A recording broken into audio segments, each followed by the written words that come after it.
Yeah, the deer alarms are still working. Hi everyone, I'm Larry Satchwell. Welcome to my garden. August 1st, you know what that means. It's the time for a walkthrough. Please join me. I'm gonna start up there where the camera is. Well, this is my false sunflowers. I thought all spring they were a weed, but they're finally blooming. I wished I would have cut them back sooner so that they would be more bushy.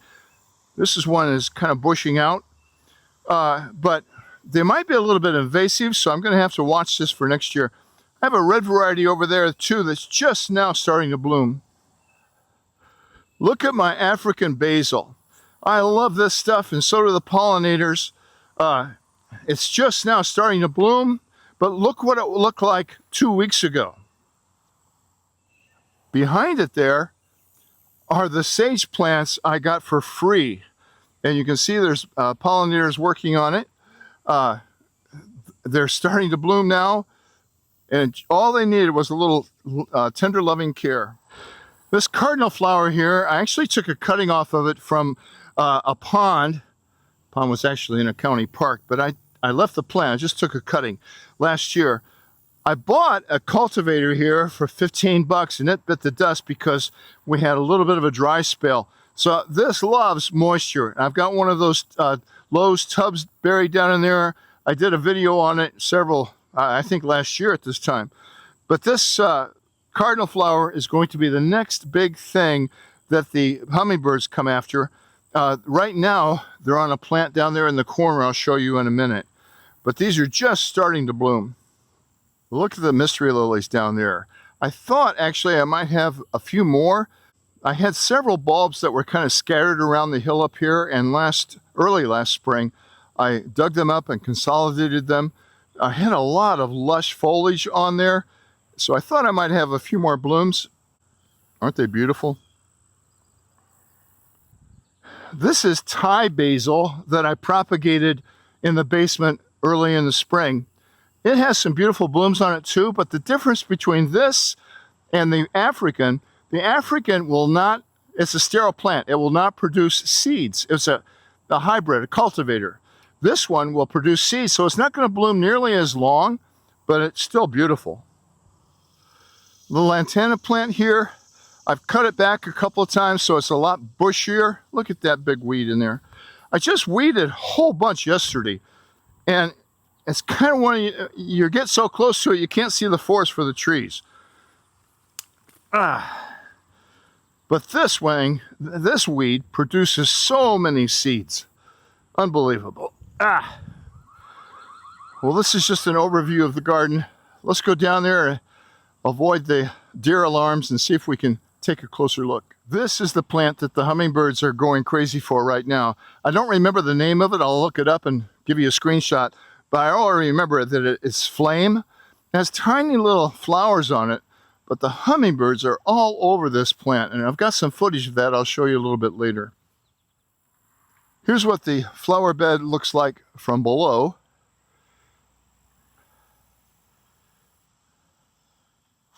This echinacea right here is the echinacea that I winter seeded. I put the seeds in a milk carton, set it outside, and that was mid-January, and a lot of them propagated, so that's the fruit of that labor right there. Yeah, the deer alarms are still working. This is my Papa Soap 20-watt waterfall. It has been going all summer long. You'll see bees on the rocks in there gathering some water, and a few mud daubers making a mess down the barn. This plant right up here is called water celery, and I don't know if you can see it, but it's gone behind the waterfall now. It's just beautiful up there. Jimmy, I think you mentioned earlier that you were a little surprised I didn't try to hide the rocks that go into this big tub. This is a 40-gallon tub. I'm not sure it's 40 gallons. It's one of the big tubs from Lowe's. Well, I knew that as soon as the vegetation came up here, it wouldn't be a problem. I have had to cut back some of the nicotine. I have had to cut back. I have had to cut back some of the Negotia because it's been in the water. But I really enjoy this when I come out here. If I'm feeling stressed, I just come out here and I need to put a bench out. Here's what I need to do. This echinacea just showed up. I'm not sure where it came from. And this one has yet to bloom. I just mentioned my Nicotia. We had a really bad thunderstorm that came through here last night, and part of it trampled down my Nicotia, but part of this is where I was stomping through it yesterday, trying to get some weeds out. So it'll come back and it'll start standing up. I'm going to try to collect some of the seeds. I've never done that, but I'm getting some seed heads here. I'll wait till they mature, and then I'll cut some of those off and try to propagate those next spring. This is dwarf Joe Pye weed. If you don't get the dwarf kind, it'll get 6 feet tall. So this dwarf I really like. I've got several little plants in there. I've also got a lot of this. I think they call this bindweed in the UK. We call it morning glories here, and that stuff will pull down all kinds of plants. So that's what I was trampling through my Nicotia yesterday, trying to get those out. I don't know what cultivar of Rudbeckia this is, Black-Eyed Susans, but it has been magnificent. There's another weed. It's been blooming for about 3 or 4 weeks now, and I've got a Black-Eyed Susan, another Black-Eyed Susan coming up in there, but I've lost the tag here. I'm going to try to collect some of this seed too and propagate it, because it has just been a wonderful plant. The balloon flower here behind this rubinum, not quite ready to harvest this yet. These seeds, if you leave them here, will pop open, but I don't know if they'll germinate very well. I do know they'll germinate really well. I'll cut these off about 10 inches, hang them upside down in a paper sack, either in the basement or the barn, and propagate some more of those next year. They were beautiful a couple of weeks ago. All right, let's turn our attention now to the vegetable garden. And this is my year-round lettuce. It's from Pine Tree Seeds. It's the only place I've ever seen it. And it's the only lettuce variety that I know of that will grow year-round in Georgia. Now, I did not plant the seeds here. I planted the seeds in a flat on my basement floor. Lettuce seeds will not germinate in soil that's much over 65 degrees. So the basement floor was the coldest place I had. I had pretty good germination, not 100%. I've also got some cucumbers in here, straight 8 cucumbers from Burpee. But I also have a secret weapon here, and that's my misting system. I can turn this on about twice a day, especially at noon, and then maybe again at 4 o'clock. And the beauty of it is it takes so little water. And when I turn it off, it's actually connected to 200 feet of 3/4 inch hose. So it will mist for another 15 minutes or so after I turn the water off. And that has really been very successful for us. So you can see here, we're going to have some lettuce salads out of the garden pretty shortly. It'll be a little while for the cucumbers. This is where I normally grow potatoes, and I've not had success with them the last couple of years, and that's because this is where the killer compost was, had the herbicide in it. So I've dumped the whole thing out. I've been filling it with these canna lilies that have gone ugly, and also the spent sunflowers. So I don't think I'll have that problem. I'll need to add some more soil. On the other side of that, this is where most of the killer compost was. And in 2 or 3 more years, this will probably be okay. But this is where I've been dumping the weeds. I gather them up by the bucket. One of my most hated weeds right now is this one. If you don't get the whole root, it bushes out. And it produces, let me see if I can show you. Here we go. It produces this little seed, and that will go all up and down the stem. See how they're developing there? And those will spread throughout the garden. So I've been trying really hard to get those and the bindweed, or what we call morning glories here. So I'm afraid to put that in my compost bin because I don't think my compost bin is going to get hot enough, fast enough to kill those seeds.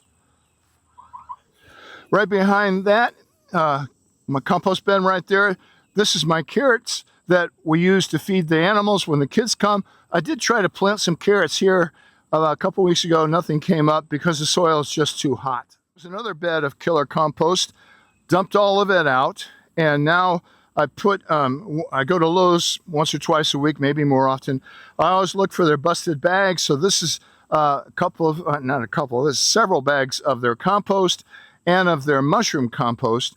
I did have one of my viewers say that they got some bad bags of compost, killer compost at Lowe's. So I'm hoping that's not the case here.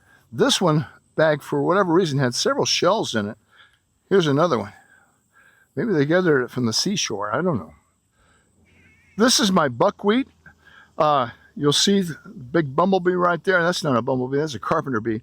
Some other smaller bees here that's just now starting to bloom. This is from Baker Creek Seeds. They don't sell it in bulk. They sell a lot of other plants in bulk, but this is just 2 plants, so I had to buy some more off of Amazon. In here I also have some sunflowers. There's one right there. They'll be coming up.